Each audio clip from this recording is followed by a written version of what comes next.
tout le monde! Comme nous avons pu l'aborder précédemment, YouTube occupe une place de plus en plus importante dans la vie des individus. La quantité de vidéos proposées est impressionnante, allant des tutos beauté aux tutos de bricolage, ou bien des vidéos mignonnes sur les chats. La vulgarisation scientifique, sans être le domaine favori des Français, s'est de plus en plus développée sur ce média. Ainsi, au cours de cette vidéo, nous allons tâcher de définir les acteurs de la vulgarisation scientifique sur YouTube. Qui sont les vulgarisateurs scientifiques sur cette plateforme? Quel est leur public? En effet, les vidéastes attirent notamment par leur spécificité, leur originalité. Cependant, n'est-ce pas possible de relever des similarités entre les différents profils? Par ailleurs, YouTube permet de rendre le savoir accessible à tous, ou bien reste-t-il toujours dirigé vers un certain nombre d'initiés? Alors, pour y répondre, nous appuierons notamment sur le critère du genre et de la tranche d'âge. Donc, pour définir simplement, le genre, c'est un système de bicatégorisation qui hiérarchise les individus selon leur sexe, hommes ou femmes, et en fonction des critères et caractéristiques qui leur sont socialement attribués. Nous montrerons notamment que YouTube est traversé par les mêmes clivages même clivage de genre que l'on retrouve en sciences dans le monde social. Donc tout d'abord, parlons des vidéastes. Quel âge ont-ils par ailleurs? D'après un sondage réalisé en 2016 par Tania Louis, qui est elle-même youtubeuse de biologie tout compris, réalisé auprès de 106 vidéastes de vulgarisation scientifique, 3/4 d'entre eux ont entre 18 et 35 ans et 50% d'entre eux n'ont pas de situation professionnelle stable. L'échantillon de cette analyse reste assez restreint, mais permet de donner un ordre d'idée de la tranche d'âge des youtubeurs en vulgarisation. Par ailleurs, elle permet cette analyse également de souligner que les youtubeurs ne sont pas nécessairement spécialistes de ce domaine. Ils ont une profession annexe et donc YouTube est pour eux une passion, ils ne peuvent pas vivre de leur passion. Ce n'est pas leur source principale de revenus. Dans notre entretien réalisé auprès de Caster Moser, qui est une youtubeuse de sciences et d'histoire, elle nous raconte elle fait rire ses abonnés en leur disant que ça lui permet de s'acheter un paquet de Choupa Choups tous les mois. Elle dit qu'elle touche au maximum, donc 70 €. Maintenant, le genre. Quel est le genre des vidéastes? Je pense que je ne vous apprends rien en vous disant que YouTube est loin d'être paritaire d'un point de vue du genre. Enfin, en fonction des catégories. Une étude menée par Zostak en 2013 montre que seuls 6 sur les 100 premières chaînes avec le plus d'abonnés étaient des chaînes réalisées par des femmes, toutes catégories confondues. Maintenant, dans le domaine des sciences, le constat est encore plus alarmant. En effet, les inégalités persistent déjà dans le domaine des sciences, dans le monde social. Seuls 30% des femmes sont chercheuses scientifiques dans le monde. D'autre part, seuls 5 pays présentent la parité dans ce domaine, dont notamment l'Australie. Et pour faire encore plus pleurer dans les chaumières, parité ne signifie pas égalité.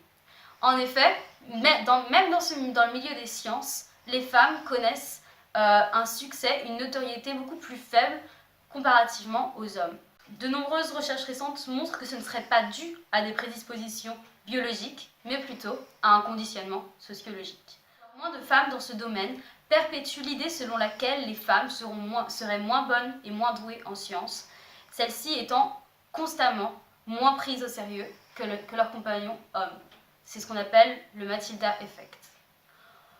D'autre part, une analyse statistique qui a été menée par Inoka Amare-Sekara et Will G. Grant en 2018 montre que le genre joue un rôle significatif sur le nombre de commentaires négatifs, sexistes ou liés aux caractéristiques corporelles sont plus importants chez les femmes que chez les youtubeurs hommes.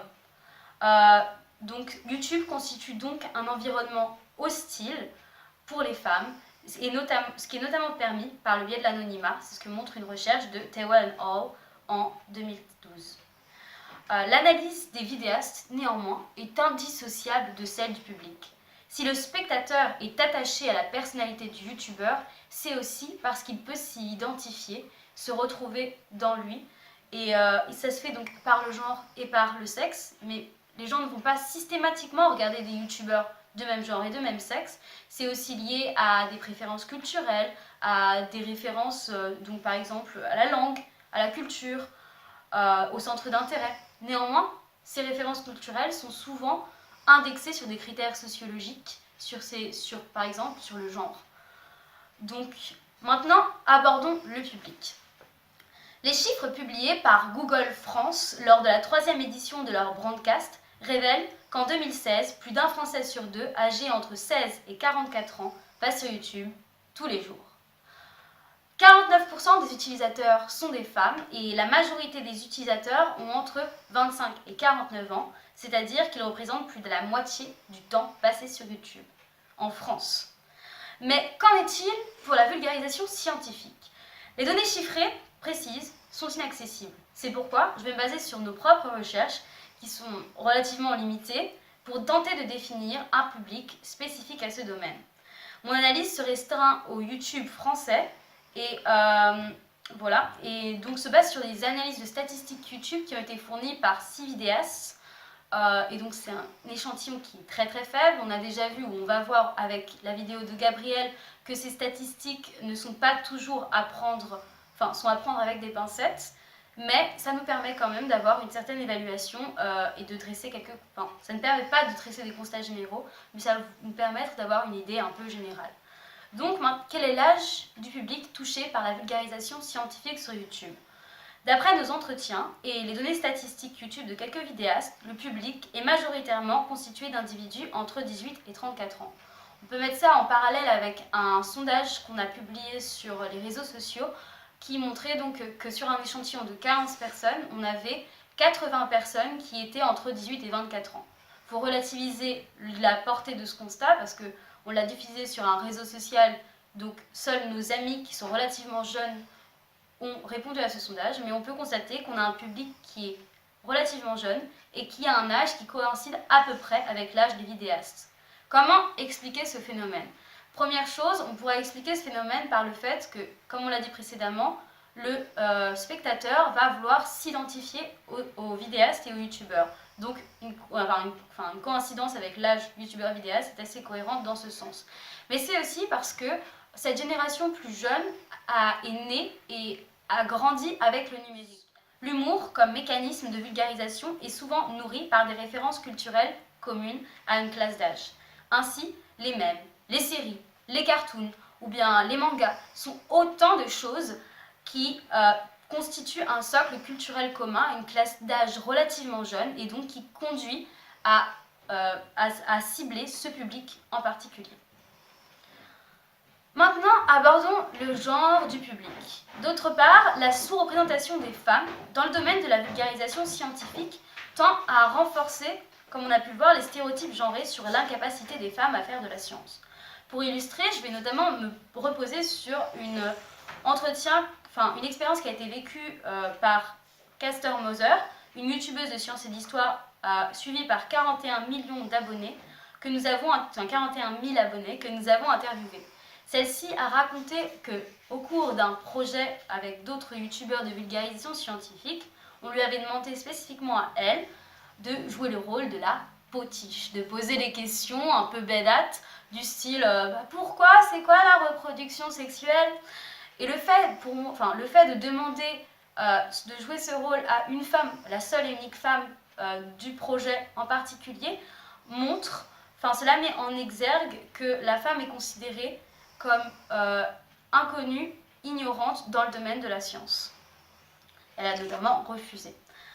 Ainsi, la faible quantité de femmes contribue à limiter la quantité de femmes intéressées par la science et par conséquent la proportion de téléspectatrices dans ce domaine.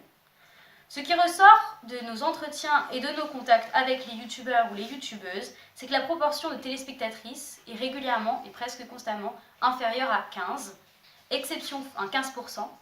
exception faite pour Dirty Biology, vulgarisateur de biologie avec 659 000 abonnés, qui avait donc 19% de femmes qui le suivaient, qui regardaient ses vidéos ou qui avaient des abonnés féminines sur YouTube en 2016. On peut émettre l'hypothèse que ces différences est le résultat donc, est le résultat d'une plus forte féminisation du domaine de la biologie et de la médecine comparativement aux mathématiques et à la physique. Ce qui est notamment attesté par les données du ministère de l'Éducation nationale, de l'enseignement supérieur et de la recherche, qui montrent qu'en 2016, les femmes représenteraient plus de 64%, contre 26% en biologie, 60% en biologie, 75% en médecine et uniquement 26% en sciences fondamentales et applications. Pour conclure, nous pouvons voir que les profils types des vidéastes et de leur public se recoupent plus ou moins. Ils sont majoritairement donc des hommes compris entre 18 et 35 ans, selon nos analyses qui sont, je le rappelle, très partielles. Ainsi, cette sous-représentation des femmes contribue à véhiculer les stéréotypes genrés sur l'incapacité des femmes à parler de science. C'est pourquoi, afin de diminuer ces stéréotypes de genre, il est selon moi important de soutenir les initiatives de femmes qui cherchent à partager leurs connaissances sur YouTube. C'est d'ailleurs ce que fait Emily Graslie, vidéaste de la chaîne The Brain Scoop, dans sa vidéo Where Are My Ladies At?, dans laquelle elle soulève les inégalités de genre sur YouTube et répertorie les chaînes YouTube de différentes vidéastes qui proposent des contenus en fonction donc de catégories. Merci beaucoup et à la prochaine fois.